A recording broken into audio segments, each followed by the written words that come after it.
I'm sorry, can you repeat that? She asked how many different commands you have for one dog. So there is a multitude, but the basic ones we like to teach them, as far as I'm just going to cover obedience, is heel, down, sit, stay, yes, and no. To cover each one, of course, the heel, the dog is positioned parallel to your body. The down, when you tell the dog down, obviously he goes on to all fours. All four of his elbows touch the ground. A sit, not going to insult y'all's intelligence. And then, of course, the yes and the no. With what we do, we have to be able to reward the dog. And what we like to use is some, again, psychology, classical conditioning. And we condition the dogs that a word means reward, which is yes. And then on the same token, that no means something. No means punishment, that he didn't do something correctly. So those are some of the 5 super basic ones we like to teach you guys, but they know a multitude of commands. I mean, you could teach a dog anything you want, but those are the 5 basic ones that are the most important in your initial training. Anybody else? How many years does it take to train a dog? Years. Hey, I'll let Sergeant Bunce cover this one. Like, you think it takes years, but we're about to tell you guys some awesome news. All right, so the standard is 120 days to train a dog in detection and aggression. Obviously, every dog is different, just like all you guys are different. So it varies, but the standard is about 120 days. So.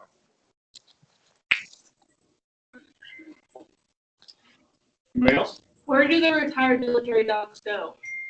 So that is an awesome question. Once the dogs do get retired, there is a couple of options you have. Number 1, you can adopt them out to their first previous handler. Number 2, you can adopt them out to their second, third, or fourth, so on, previous handlers of the dog. And then say the handlers are no longer in contact or choose not to adopt the dog, we will adopt them out to the civilian sector. And we go through an extremely extensive process to select these special individuals that can adopt a military working dog once it's through with its service. So if a civilian was to adopt one, do they need to be certified like you? Sorry?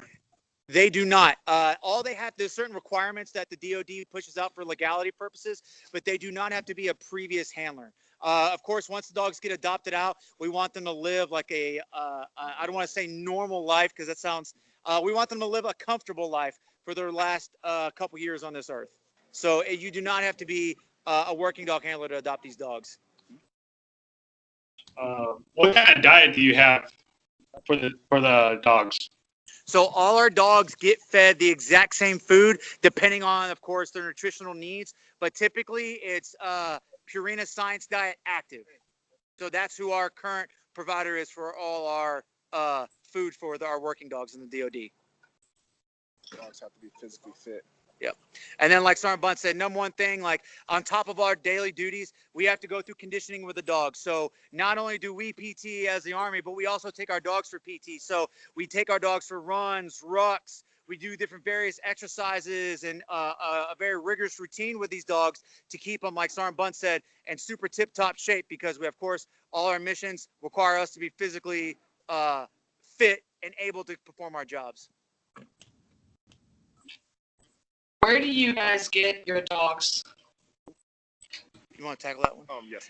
So the dogs are purchased from civilian vendors overseas in Germany. And we also have a breeding program down here in Lackland where we breed special select dogs from a doctor.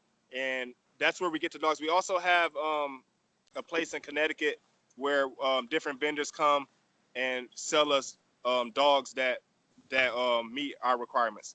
So Germany and Connecticut and here at Lackland Air Force Base. Anybody else? Gotta be something. Like I said, no matter how dumb you might think it is. Do you guys train your guys' dogs like with commands in different languages? We do not. The reason we don't is because everybody in the DoD speaks English. So even if the dogs come with additional Dutch, German, or Czech commands, we teach them all in English. So all our dogs, no matter where they're bought around the world, they all speak English. Anybody else? Is there anything that you guys want to ask them if they can have the dogs to do for you guys to watch? Do you guys want to see anything? Basic routine. You run a basic routine for us? Can you run a basic routine with the dog? They actually just all packed up and left just right now. That's what we hope to be able to ask that a little bit earlier. So they just packed up and left because just like everybody else, like these dogs, of course, have to rest, and in their recuperation time, that's when, believe it or not, a lot of the learning occurs in this stage in training. So unfortunately, we just missed all the guys packing up because we ourselves are instructors out here, so we don't actually have any of our dogs with us. Can you Next take time, though.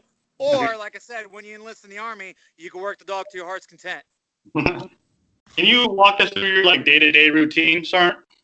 Absolutely, 100%. We're all going to kind of tackle this question.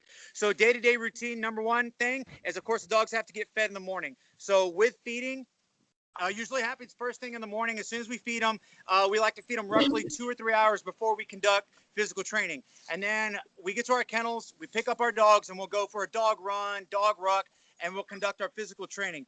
We usually have about a good time to kind of do some personal hygiene, and then at that time we show up at the kennels, and all the kennels, we're responsible for every single one of them. So of course the dogs go to the bathroom, they go number 1 and number 2 in there. So the number 1 duty besides feeding them after physical training is to ensure all the kennels are sprayed or hygienically sanitized to an extent where the dog can come back in there. And then we have a dog trailer, which consists of 18 stalls hooked up to a truck.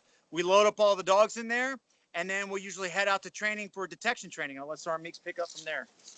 So when we go out to training, there's no really set time. There's no set time for training in dogs. There's no book that says how long to train dogs. It all depends on how the dog and the handler are progressing through the training.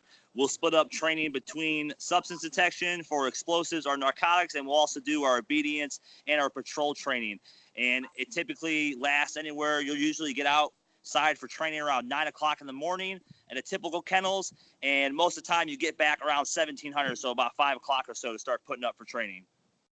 And then after that, the cycle starts all over again. The dogs have to eat, and we have to make sure that they have a clean area to sleep. So the dogs get their rest, they get their 8 hours of sleep, and we do it all over again the next day. So like we said, guys, this is a job where it's continuously giving and taking. When we say taking, it's taking some of our time, but it's giving us valuable skills that can translate to the civilian world and are super duper important to the DoD. And that is a typical day. Of course, it varies based on hours of the day, like Staff Sergeant Meeks alluded to, training standard, et cetera, et cetera. So it varies, but that is typically how a day will roughly go. Do you guys normally have a set number of trainers for one dog? What was that question? I'm sorry. Do you have a set number of trainers per dog? We have, so it depends on trainer or handler. So at a kennel, you'll have one trainer, one plans and operations, which is typically going to be the same person, and of course the kennel master. That trainer is responsible for setting up complex training scenarios, whether it be for combat or law enforcement. And you'll have one handler per dog. So what that trainer will do will go out and set up something that will simulate something you'll do in law enforcement duties or something you'll simulate you're doing in combat. And we'll run through those lanes and we'll get kitted up, and we'll sometimes work with different elements, whether it be EOD or engineer elements, and we'll do a lot of joint training with them in order to simulate for best effect what you're going to experience in combat and law enforcement. And same thing on law enforcement, we'll set up training in accordance with how law enforcement on that specific base will conduct training. And then when we do that, we'll incorporate a lot of the military police and have them come out, search subjects that are our decoys or our bad guys, or we'll have secured buildings or whatever the case may be. So what we try to do is best replicate what you're going to experience when you become a military working dog, but in training. Because, of course, you want to train as you fight, so we do our best to replicate that.